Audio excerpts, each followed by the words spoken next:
নমস্কার বন্ধুরা, সুবচনের সাহিত্য সভায় আপনাদের স্বাগত জানাই। আজ আমি আপনাদের পরশুরাম তথা রাজশেখর বসুর একটি মজার ছোট গল্প রেবতীর পতিলাভ পড়ে শোনাব। বিষ্ণু পুরাণে রাজা রৈবত কোকুদমি ও তার কন্যা রেবতীর একটি বিচিত্র আখ্যান আছে। সেই ছোট আখ্যানটি বিস্তারিত করে লিখছি। এই পবিত্র পুরাণ কথা যে কন্যা শ্রদ্ধা সহকারে একাগ্র চিত্তে পাঠ করে তার অচিরে সর্বগুণান্বিত বাঞ্ছিত পতি লাভ হয়। পুরাকালে কুশস্থলী নগরীতে রৈবত কোকুদমি নামক এক ধর্মাত্মা রাজা ছিলেন। তিনি রেবত রাজার পুত্র, সেই জন্য রৈবত, এবং কোকুদযুক্ত বৃষ অর্থাৎ ঝুঁটিওয়ালা ষাঁড়ের তুল্য তেজস্বী, সেই জন্য অপর নাম কোকুদমি। সেকালে মহত্ব ও বীরত্বের নিদর্শন ছিল সিংহ, ব্যাঘ্র ও বৃষ। সেজন্য কীর্তিমান লোকের উপাধি দেওয়া হতো পুরুষ সিংহ, নর শার্দুল, ভরতর্ষভ, মুনিপুঙ্গব ইত্যাদি।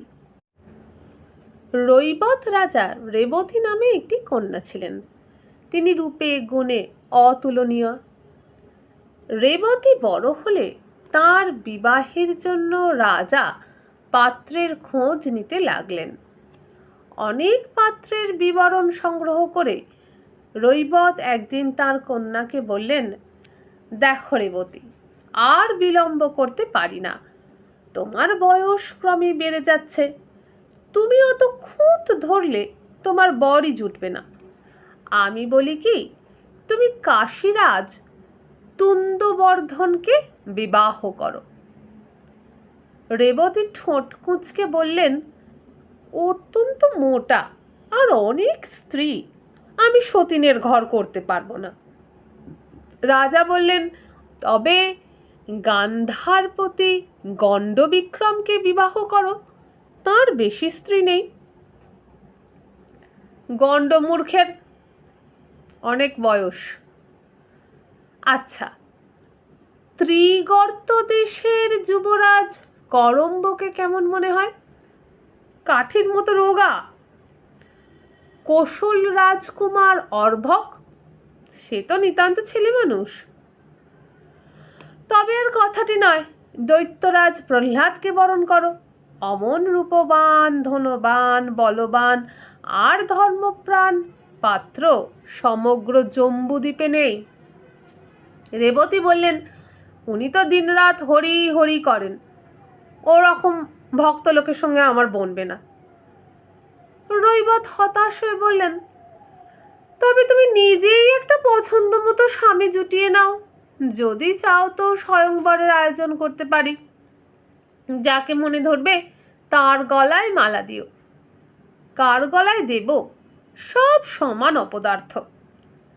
এমন সময় দেবর্ষি নারদ সেখানে উপস্থিত হলেন। যথাবিধি পূজা গ্রহণ করে কুশল প্রশ্নের পর নারদ বললেন, তোমরা পিতা পুত্রীতে কিসের বাদানুবাদ করছিলে? রৈবত উত্তর দিলেন, আর বলবেন না দেবর্ষি, এখনকার মেয়েরা অত্যন্ত অবুঝ হয়েছে, কিছুতেই বর মনে ধরে না। আমি অনেক চেষ্টায় 5টি ভালো ভালো পাত্রের সন্ধান পেয়েছি, কিন্তু রেবতী কাকেও পছন্দ করছে না, স্বয়ংবরা হতেও চায় না, বলছে সব অপদার্থ। আপনি যা হয় একটা ব্যবস্থা করুন। নারদ বললেন, রেবতী নিতান্ত অন্যায় কথা বলেনি। আজকাল রূপে গুণে উত্তম পাত্র পাওয়া দুরূহ। চেহারা দেখে আর খবর নিয়ে স্বভাব চরিত্র জানা যায় না। এক কাজ করো, প্রজাপতি ব্রহ্মাকে ধরো, তিনি রেবতীর বর স্থির করে দেবেন। রাজা বললেন, ব্রহ্মার নির্বাচিত বড় হয়তো রেবতীর মনে ধরবে না। নারদ বললেন, না ধরবে কেন? আমাদের পিতামহ বিরিঞ্চি সর্বজ্ঞ, তাঁর নির্বাচনে ভুল হবে না। আর তোমার কন্যারও তো কোনো বিশেষ পুরুষের উপর টান নেই, আছে নাকি রেবতী? রেবতী ঘাড় নেড়ে জানালেন যে নেই। নারদ বললেন, তবে আর কি, অবিলম্বে ব্রহ্মলোকে যাত্রা করো। আমি এখন কুবেরের কাছে যাচ্ছি, তাকে বলবো তোমাদের যাতায়াতের জন্য পুষ্পক রথটা পাঠিয়ে দেবেন। রাজা করজোড়ে বললেন, দেবর্ষি, আপনিও সঙ্গে চলুন, নইলে ভরসা পাবো না। নারদ বললেন, বেশ, আমি শীঘ্রই কুবেরপুরী থেকে রথ নিয়ে এখানে আসব, তারপর একসঙ্গে ব্রহ্মলোকে যাওয়া যাবে। নারদ ফিরে এলে তাঁর সঙ্গে রৈবত, ককুব্দি ও রেবতী পুষ্পক বিমানে ব্রহ্মলোকে যাত্রা করলেন।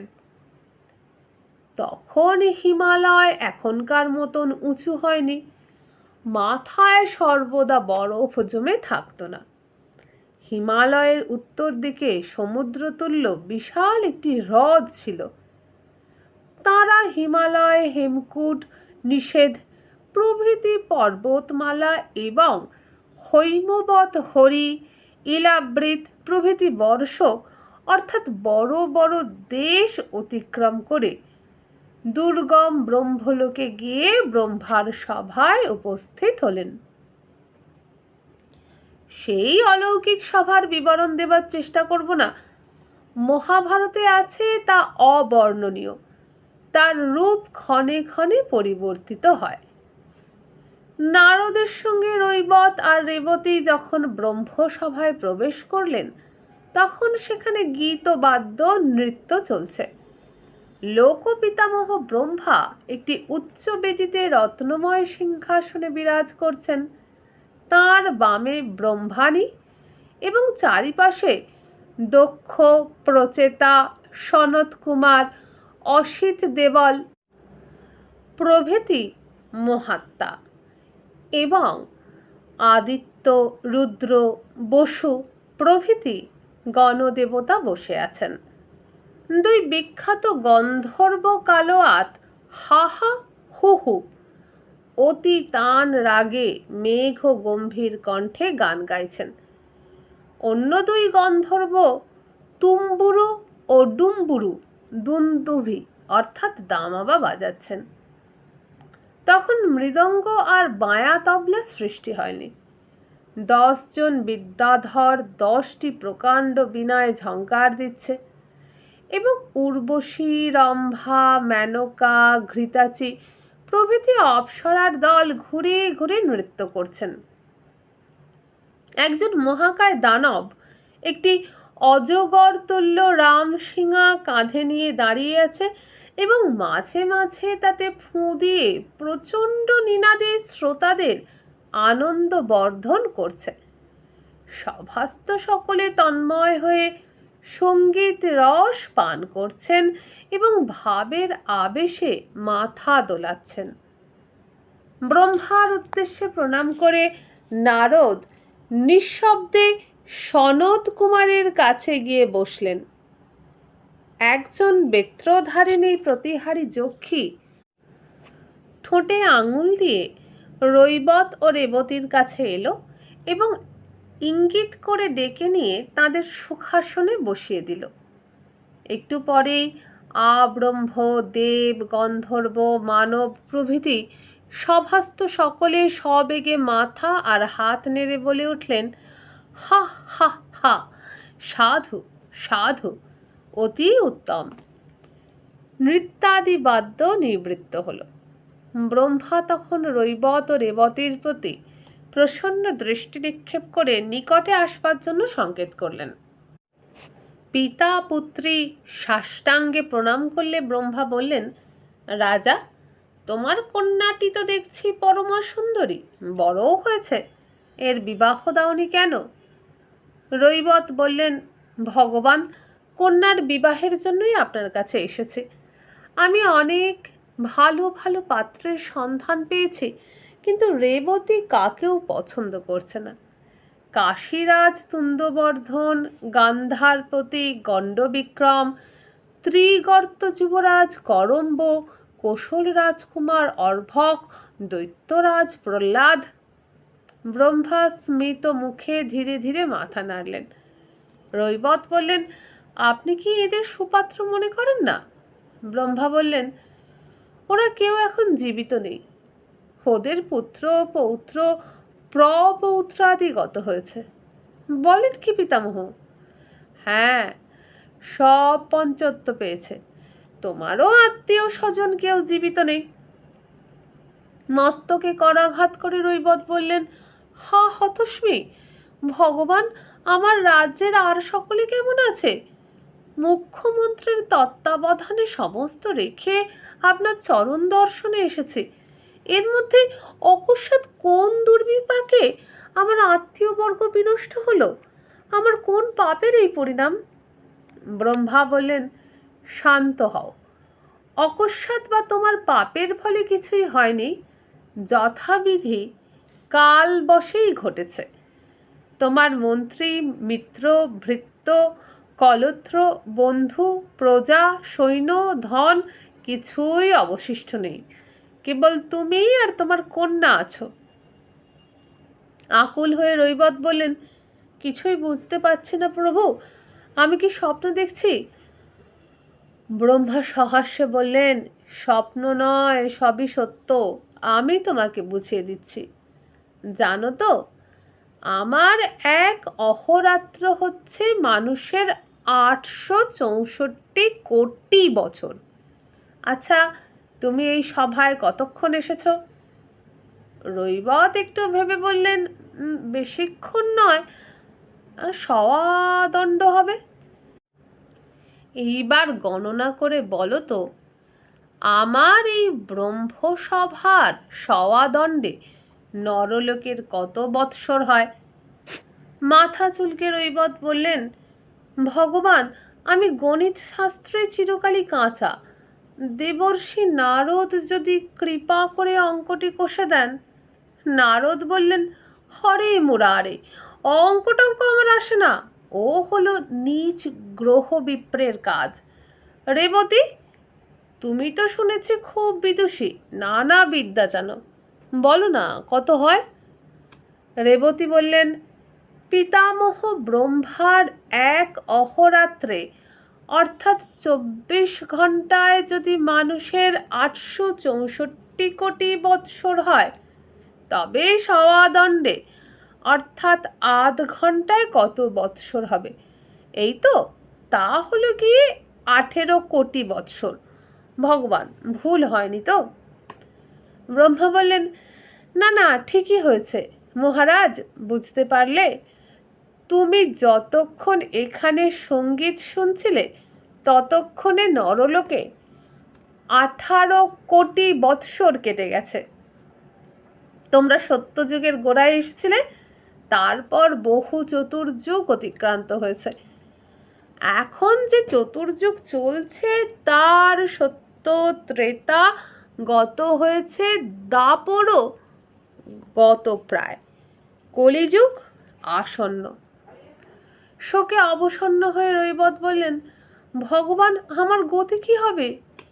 ব্রহ্মা উত্তর দিলেন, কি আর হবে, তোমার ভাববার কিছু নেই। এখন ফিরে গিয়ে কন্যার বিবাহ দাও, তাহলে তুমি সকল বন্ধন থেকে মুক্ত হবে। অমরাবতী তুল্য তোমার যে রাজধানী ছিল কুশস্থলী, তার নাম এখন দ্বারকাপুরী হয়েছে। তা যাদবগণের অধিকারে আছে। পরমেশ্বর বিষ্ণু সম্প্রতি নরলোকে অবতীর্ণ হয়েছেন এবং যাদব বংশে জন্মগ্রহণ করে স্বকীয় অংশে বলদেব রূপে নরলীলা করছেন। সেই মায়া মানব বলদেবকে তোমার কন্যা দান করো। তিনি আর রেবতী সর্বাংশে পরস্পরের যোগ্য। রৈবত বললেন, আপনার আদেশ শিরোধার্য। বলদেবকেই কন্যাদান করব, কিন্তু আমার গতি কি হবে প্রভু? আবার বলে গতি কি হবে? বৃদ্ধ হয়েছ, একমাত্র সন্তান রেবতীকে সৎ পাত্রে দিচ্ছ, আর তোমার বেঁচে থেকে লাভ কি? রাজ্যেরই বা প্রয়োজন কি? তোমার রাজ্য তো রেবতীর শ্বশুর বংশের অধিকারে আছে। মেয়ের বিবাহ দিয়ে তুমি সোজা ব্রহ্মলোকে ফিরে এসো এবং সশরীরে আমার কাছে সুখে বাস করো। এর চাইতে আর কি সদ্গতি চাও? রৈবত বললেন, তাই হবে প্রভু, কিন্তু দেবর্ষি নারদও আমার সঙ্গে মর্তলোকে চলুন, আমি বড় অসহায় বোধ করছি। নারদ বললেন, বেশ তো, আমিও তোমার সঙ্গে যাব, কোনো চিন্তা করো না। রেবতীর বিবাহ ব্যাপারে আমি তোমাকে সর্বপ্রকারে সাহায্য করব। ফেরবার সময় রৈবত ও রেবতী আকাশ থেকে দেখলেন হিমালয়ের উত্তরে যেখানে নিম্নভূমি ছিল সেখানে অত্যুচ্চ মালভূমির উদ্ভব হয়েছে। যে জলরাশি ছিল তা শুকিয়ে বালুকাময় মরুভূমি হয়ে গেছে। হিমালয় আর ঢিপির মতন নেই, সুবিশাল অধিত্যকা আর উপত্যকায় তরঙ্গিত হয়েছে। শত শত চূড়া আকাশে উঠেছে, তার উপর দিক তুষারে আচ্ছন্ন। সেই তুষার সূর্যতাপে দ্রবীভূত হয়ে অসংখ্য নদীরূপে প্রবাহিত হচ্ছে। গাছপালাও আর আগের মতন নেই, জন্তুদের আকৃতিও বদলে গেছে। নারদ বুঝিয়ে দিলেন যে বিগত 18 কোটি বৎসর ধীরে ধীরে এই প্রাকৃতিক পরিবর্তন ঘটেছে।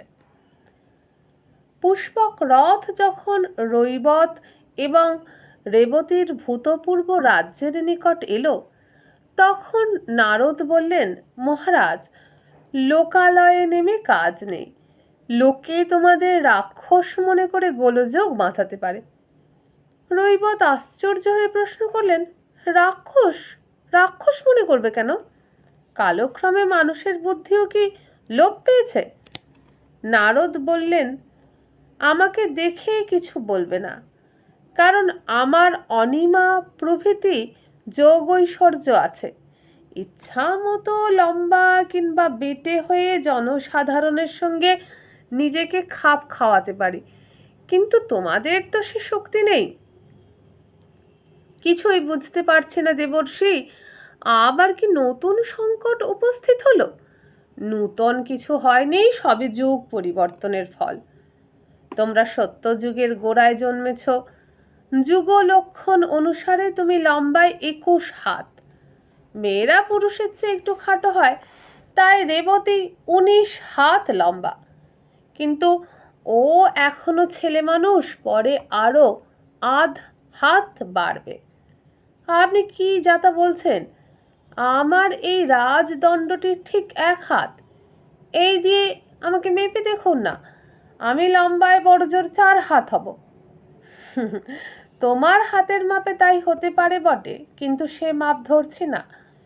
কলিযুগের মানুষের হাতের যে মাপ, সকল শাস্ত্রে তাই প্রামাণিক গণ্য হয়। সেই কলিযুগীয় মাপে তুমি 21 হাত আর রেবতী 19 হাত লম্বা। তাহলেই বা ক্ষতি কি? সত্যযুগে মানুষ যেমন 21 হাত লম্বা, তেমনি ত্রেতায় 14 হাত, দাপরে 7 হাত, কলিতে 3.5 হাত। এখন নরলোকে দাপরের অন্তিম দশা, কলিযুগ আসন্ন। মানুষ খাটো হতে হতে 4 হাতে দাঁড়িয়েছে, বড়জোর 4.25 হাত। এখনকার লোকেরা যদি সহসা তোমাদের দেখে, তবে রাক্ষস মনে করে ইট পাথর ছুঁড়বে। বিবাহের পূর্বে এরকম গোলযোগ হওয়া কি ভালো? আমাদের কি কর্তব্য আপনিই বলুন। নারদ বললেন, ওই পাহাড়টিকে চিনতে পারছো? রৈবত বললেন, হ্যাঁ হ্যাঁ, খুব পারছি। ও তো আমারই প্রমোদগিরি। ওর উপরে নিচে অনেক উপবন আছে। রেবতী ওখানে বেড়াতে ভালোবাসে। রাজা, তুমি কীর্তিমান। 18 কোটি বৎসর অতীত হয়েছে, তথাপি লোকে তোমাকে ভোলেনি। তোমার নাম অনুসারে ওই পর্বতের নাম দিয়েছে রৈবতক। ওইখানেই রথ নামানো হোক। রেবতীর বিবাহ পর্যন্ত তুমি ওইখানেই গোপনে বাস করো। রাজা একটু উত্তেজিত হয়ে বললেন, লুকিয়ে থাকবো কার ভয়ে? এ তো আমারই রাজ্য। আর আপনিই তো বলেছেন এখানকার মানুষ অত্যন্ত ক্ষুদ্রকায়। আমি একাই সকলকে জমালয়ে পাঠিয়ে নিজের রাজ্য অধিকার করব। নারদ বললেন, মহারাজ, রৈবত কোকুদ্মি, তুমি সার্থক নামা। এক গুয়ে ষাঁড়ের মতো কথা বলেছ। তোমার বুদ্ধি ভ্রংশ হয়েছে। সকলকে মেরে ফেললে কাকে নিয়ে রাজত্ব করবে? তোমার ভাবি জামাতার বংশ ধ্বংস হলে রেবতীর বিবাহ কি করে হবে? ওসব কুবুদ্ধি ত্যাগ করো। রৈবত বললেন, আমার মাথা সব গুলিয়ে গেছে। আপনি যা আজ্ঞা করবেন তাই পালন করব। ইন্দ্রের একজন দিব্য বিমানের সারথি আছে মাতলি। কুবেরের পুষ্পক রথ আরও উঁচু দরের সারথির দরকার হয় না। রথটি সচেতন ও জ্ঞানবান, কথা বুঝতে পারে, বলতেও পারে। রামায়ণের উত্তরকাণ্ড দ্রষ্টব্য। নারদ বললেন, বৎস পুষ্পক, তুমি যথাসম্ভব নিম্ন মার্গে ওই রৈবতক পর্বত প্রদক্ষিণ করে ধীরে ধীরে উঠতে থাকো। পুষ্পক যে আজ্ঞে বলে মণ্ডলাকারে চলতে লাগলো। 3 বার প্রদক্ষিণের পর নারদ বললেন, আমার সব দেখা হয়েছে, এইবারে অবতরণ করো। পুষ্পক রথ ভূমি স্পর্শ করে স্থির হলো। সকলে নামলে নারদ বললেন, পর্বতের এই পশ্চিম দিকটি বেশ নির্জন, বাসের উপযুক্ত গুহাও আছে। তোমরা এইখানে থাকো। আমি বরের পিতা বসুদেবের কাছে যাচ্ছি। তাকে পিতামহ পদ্মজনী ব্রহ্মার ইচ্ছা জানিয়ে বিবাহের প্রস্তাব করব। তোমরা স্নানাদি সেরে আহার ও বিশ্রাম করো। পিতামহী ব্রহ্মাণী প্রচুর খাদ্য সামগ্রী দিয়েছেন, শয্যাও রথেই রয়েছে, সেসব নামিয়ে নাও। আমি রথ নিয়ে যাচ্ছি, শীঘ্রই ফিরে আসব। স্নান ও আহারের পর রেবতী একটি গুহায় বিছানা পেতে বললেন, পিতা, আপনি বিশ্রাম করুন, আমি একটু বেরিয়ে আসছি। রৈবত বললেন, তা বেড়াও গে, কিন্তু ফিরতে বেশি দেরি করো না যেন। রৈবতকের পাদবর্তী উপবনে বেড়াতে বেড়াতে রেবতী নিজের অদৃষ্টের বিষয় ভাবতে লাগলেন। তাঁর আত্মীয় স্বজনের মধ্যে শুধু পিতা আছেন।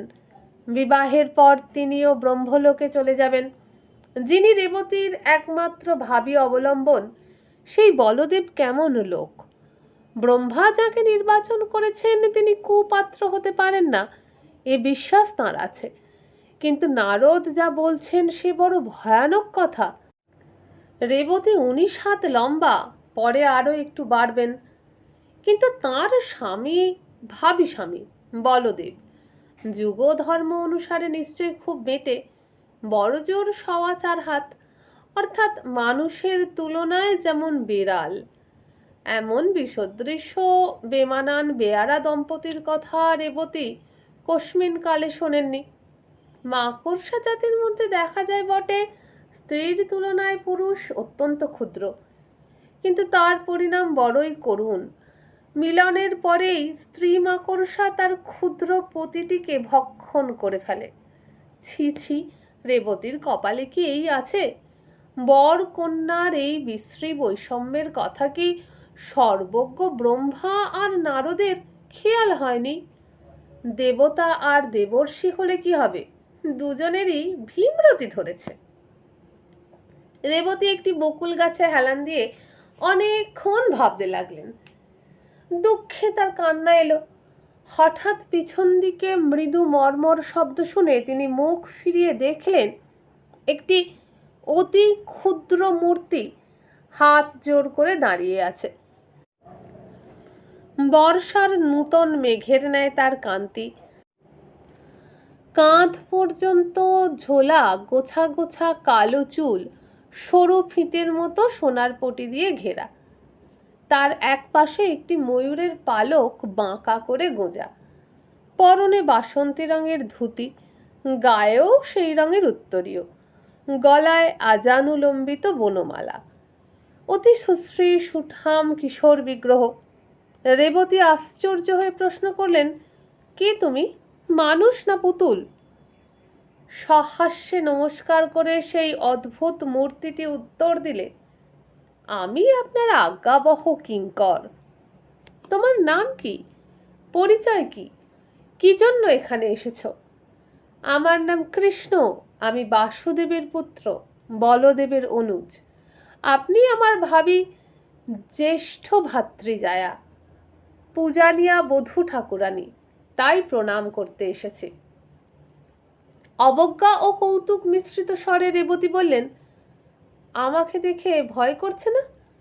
শুনেছি তোমার দাদা নাকি একটি অবতার, নারায়ণের অংশে জন্মেছে। তুমিও অবতার নাকি?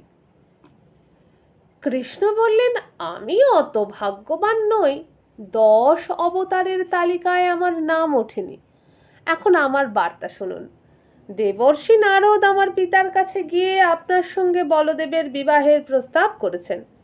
পিতা পরমানন্দে সম্মত হয়েছেন। কালই বিবাহ। আমার অগ্রজ এখনই আপনার সঙ্গে আলাপ করতে আসবেন। সেই সুসংবাদ দেবার জন্য আমি তার অগ্রদূত হয়ে এসেছি। রেবতী প্রশ্ন করলেন, সম্পর্কে তুমি আমার কে হবে, শ্যালক? কলহাস্য করে কৃষ্ণ বললেন, আপনি দেখছি নিতান্ত সেকেলে, কাকে কি বলতে হয় তাও জানেন না। পত্নীর ভ্রাতাই শ্যালক, পতির ভ্রাতাকে তা বলতে নেই। আমি আপনার দেবর। এই যে দাদা এসে গেছেন। রেবতী দেখলেন তাঁর ভাবী স্বামী কৃষ্ণের চাইতে ঈষৎ লম্বা আর মোটা, রজত গিরিতুল্য শুভ্রকান্তি, চন্দন চর্চিত প্রশস্ত বক্ষ, বলিষ্ঠ বাহু, নীল চোখ, সিংহ কেশরের মতন কটা রঙের চুল মুক্তামালা দিয়ে ঘেরা। তার এক পাশে একটি সারসের পালক গোঁজা, পরনে নীল ধুতি, গায়ে নীল উত্তরীয়, গলায় মল্লিকার মালা, কাঁধে বাঁশের লাঠি, তার উপর দিকে একটি সুমার্জিত লাঙলের ফলা লাগানো। অস্তগামী সূর্যের কিরণে তা ঝকমক করছে। দীর্ঘাঙ্গী রেবতী 19 হাত উঁচু থেকে তার ভাবী স্বামীকে যুগপৎ সতৃষ্ণ ও বিতৃষ্ণ নয়নে ক্ষণকাল নিরীক্ষণ করলেন। হা বিধাতা, এই একরত্তি পুরুষ তাঁর বর, এত সুন্দর কিন্তু এত ক্ষুদ্র। রেবতী কোনো রকমে নিজেকে সামলে নিলেন এবং শিষ্টাচার স্মরণ করে নমস্কার জানালেন। বলদেব স্মিত মুখে বললেন, ভদ্রে, আমাকে মনে ধরে? রেবতী উত্তর দিলেন, শুনেছি আপনি একজন অবতার, নারায়ণের অংশে জন্মেছেন। আমার মতন সামান্য নারী কি আপনার যোগ্য? বলদেব বললেন, অর্থাৎ আমি তোমার যোগ্য নই। তুমি অতিকায় মহামানবী, আমি ক্ষুদ্রদেহ মানবক। তুমি উঁচু তাল তরু, আমি তুচ্ছ এরণ্ড।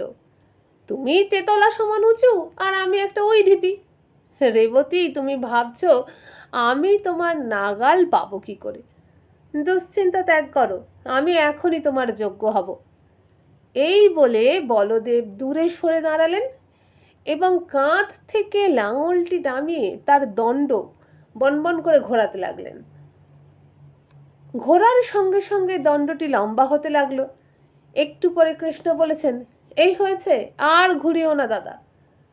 তখন বলদেব লাঙলের ফলা রেবতীর কাঁধে আটকালেন।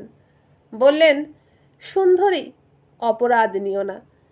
এই লাঙল আমার বাহুর প্রতিনিধি হয়ে তোমার কম্বুগ্রীবা আলিঙ্গন করছে। রেবতী মন্ত্রমুগ্ধবৎ নিশ্চল হয়ে রইলেন। বলদেব ধীরে ধীরে লাঙল দণ্ড আকর্ষণ করলেন। সলতে টেনে নিলে প্রদীপের শিখা যেমন ক্রমশ ছোট হতে থাকে, রেবতীও সেই রকম ছোট হতে লাগলেন। কৃষ্ণ সতর্ক হয়ে দেখছিলেন বলে উঠলেন, থামো থামো, আর নয়। দাদা, তুমি বড্ড বেশি টেনে ফেলেছ। বলদেব লাঙল নামিয়ে নিলেন। তারপর নিজের হাত দিয়ে রেবতীকে মেপে বললেন, তাই তো, করেছে কি, রেবতী 3 হাত হয়ে গেছে। আচ্ছা, আমি এখনই ঠিক করে দিচ্ছি। এই বলে তিনি রেবতীকে তুলে ধরে বললেন, প্রিয়ে, আমার অপটুতা মার্জনা করো। তুমি এই বকুল শাখা অবলম্বন করে ক্ষণকাল ঝুলতে থাকো। রেবতীর তখন ভাববার শক্তি নেই। তিনি 2 হাতে গাছের ডাল ধরে ঝুলতে লাগলেন। বলদেব তার 2 পা ধরে ধীরে ধীরে টানতে লাগলেন। কৃষ্ণ বললেন, আর একটু, আর একটু, এইবারে এইবারে থামো, ঠিক হয়েছে। রেবতীকে নামিয়ে নিজের পাশে দাঁড় করিয়ে বলদেব সহাস্যে বললেন, কৃষ্ণ, বর বড় না কোণে বড়? কৃষ্ণ বললেন, লম্বায় কোণে 7 আঙুল ছোট, কিন্তু মর্যাদায় তোমার চাইতে ঢের বড়, কারণ ইনি 18 কোটি বছর আগে জন্মেছেন। চমৎকার মানিয়েছে। এই বলে কৃষ্ণ দুজনকে প্রণাম করলেন। নিকটে একটি ছোট জলাশয় ছিল। রেবতীকে তার ধারে এনে যুগল মূর্তির প্রতিবিম্ব দেখিয়ে বললেন বলদেব, রেবতী, দেখো তো এইবারে আমি তোমার যোগ্য হয়েছে কিনা, এখন মনে ধরেছে কি? রেবতী বললেন, মনে না ধরে আর উপায়ই বা কি? অবতার না আরো কিছু? 2 ভাই, 2টি ডাকাত। তোমাদের মতলব আগে টের পেলে আমি দুজনকে টেনে লম্বা করে দিতুম। তারপরে মহা সমারোহে রেবতী বলদেবের বিবাহ হয়ে গেল। রৈবত ককুব্দি বর কন্যাকে আশীর্বাদ করে নারদের সঙ্গে ব্রহ্মলোকে প্রস্থান করলেন। বন্ধুরা, এখানেই শেষ হয়ে গেল আজকের এই মজার গল্পটি। যদি ভালো লাগে গল্পটিকে একটি লাইক করবেন, ভিডিওটি বন্ধুদের সাথে বেশি বেশি করে শেয়ার করবেন, আর যদি এখনও আমার চ্যানেলে সাবস্ক্রাইব করে না থাকেন তাহলে সাবস্ক্রাইব করে পাশে থাকা বেল আইকনটি অন করে দেবেন। যদি এরকমই আরও গল্প শুনতে চান তাহলে এই ভিডিওর নিচে থাকা বারে ক্লিক করে চ্যানেলের হোম পেজে যাবেন। হোম পেজে গেলে পাবেন প্লেলিস্ট, সেখানে আজ পর্যন্ত আপলোড করা আমার সমস্ত গল্প রয়েছে। যতক্ষণ না নতুন গল্প আনি সেগুলোই শুনুন। আর আজকে বিদায় নিই। নমস্কার।